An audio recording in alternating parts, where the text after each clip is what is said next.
All right, so this is probably one of my favorite topics, the career slingshot. And really the goal is to get you to map the path, the career you actually want, making the money that you actually want. This is really what this is about. And so here's what we got to start with, that the perfect first move does not exist. So if you're in this program, like majority of the pickiest job seekers are often the slowest to get a job, and sometimes they just don't move anywhere and get stuck because in their mind they think that like I gotta be at this place, and it leaves them paralyzed in their job search because they are so focused on what they sold themselves as like where I need to go next. And so really this is the difference between the traditional job seeker and one that uses a slingshot strategy. They understand that, at least the person that uses a slingshot strategy understands that this is all about building momentum. It's about understanding that you don't need your next job to be your dream job, that you are not about to retire from the next company you go to. Versus traditional job seekers kind of look at each job as a life sentence. They're like bought in, and they drink the Kool-Aid, and the reality is that the Kool-Aid ain't that good, which is kind of brings me to the point, you ever asked the question at an interview, what's the culture like at this company? There is not one company that's going to tell the truth. There's not one company that will be like, our culture is bad. And the reality is that once you get at a company, like you will quickly find out there are things about the job that you don't like. And so the goal is for you to think, like, how do I use each job as a stepping stone to get to the next one? How do I reverse engineer where I want to go?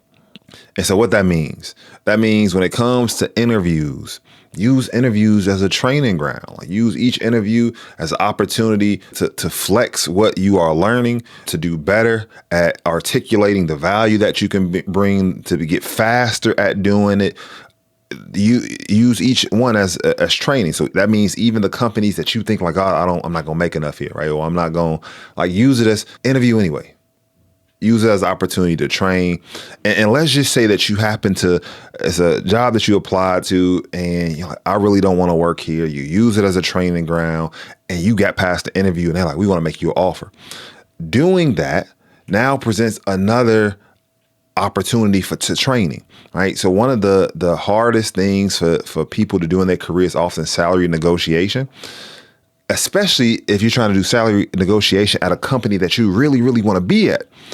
It's a different vibe when you do salary negotiation at a company that you don't want to be at. Completely different vibe. It goes from salary negotiation, it's usually a high stakes conversation. And if it's at a company that you want to be at, it becomes high pressure. Versus if you are interviewing at a company that you don't want to be at, and you get to the last round where they say, I want to make you the offer, it becomes a high stakes game with low pressure.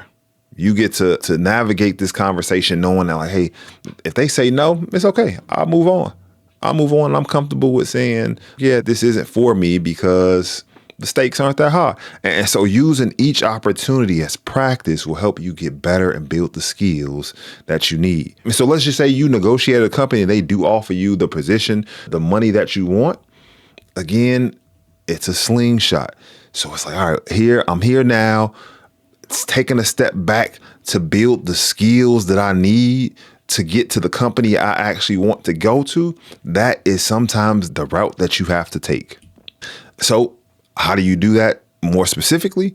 Using the job description from a company that you want to be at, you at your current company or the company that you end up slingshotting to, you use it to get the exact skills that you're missing. One, oftentimes, one of the things that you can also negotiate on top of money is title. And so at a company that you're like, I need this title, I can negotiate my title. I can go from an individual contributor to a VP of sales, director of whatever at such company. And then the experience, right? The experience. And even if you're bad at it, experience is experience. And so all those things you can get by slingshot, which isn't settling, it's sequencing to make you the obvious candidate to the company that you want to be at. And so again, not a life sentence. Get your foot in the door. 6 to 18 months of building your skills of developing, of practicing can set you up for the larger companies later down the run. And so don't forget, like job descriptions are your guiding path of what you need to accomplish in whatever current role. And your goal is to reverse engineer the job description. So if they say they want a person that is used to leading a team of 5 people, then at your current role, if you're not leading a team of 5 people, you can ask your manager, like, hey, can I do a workshop leading 5 people? Using the job description of the future role and trying to create moments that allow you to execute the things that are listed on the job description is how you reverse engineer your success.